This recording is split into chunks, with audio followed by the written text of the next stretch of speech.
Among those impacted by GovTech's restructuring exercise, officers aged 40 to 49 make up the largest group, about 4 in 10. Those above 50 make up 30% of those retrenched. Meanwhile, union and government agencies have identified more than 300 job opportunities to help them get back on their feet. Nasyrah Rohim with more.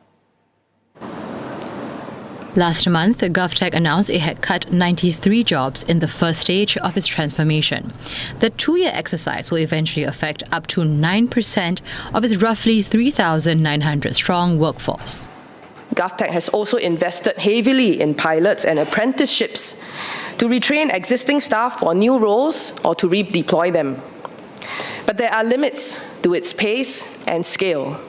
Meanwhile, technology is changing fast, and GovTech must keep up, because if we fall behind, the quality of our digital products and services for our citizens will suffer.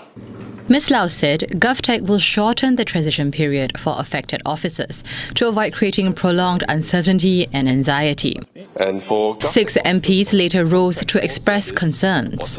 I know some anxieties from those who are on term contract and which are extended but without being offered a permanent role. And for GovTech officers on contract for service or term contracts, will their roles be more impacted by this change in operational model for GovTech? We do have contract staff across GovTech in different roles, in cybersecurity, in data management, in user design, and etc. For contract officers who are in project and vendor management roles, then it is more likely that they will be affected by the workforce transformation plans going forward.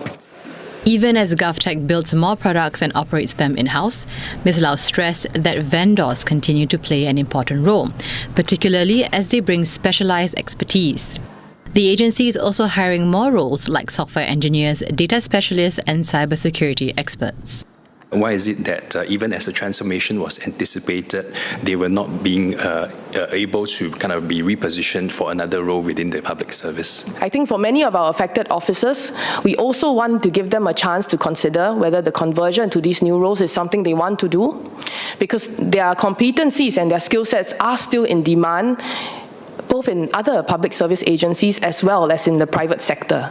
So we want to avail to them all opportunities possible and let them consider if there are opportunities that match their skill sets as well. She added that the government is committed to building a strong pipeline of technology talent to meet the growing demand for digital capabilities across the public and private sectors.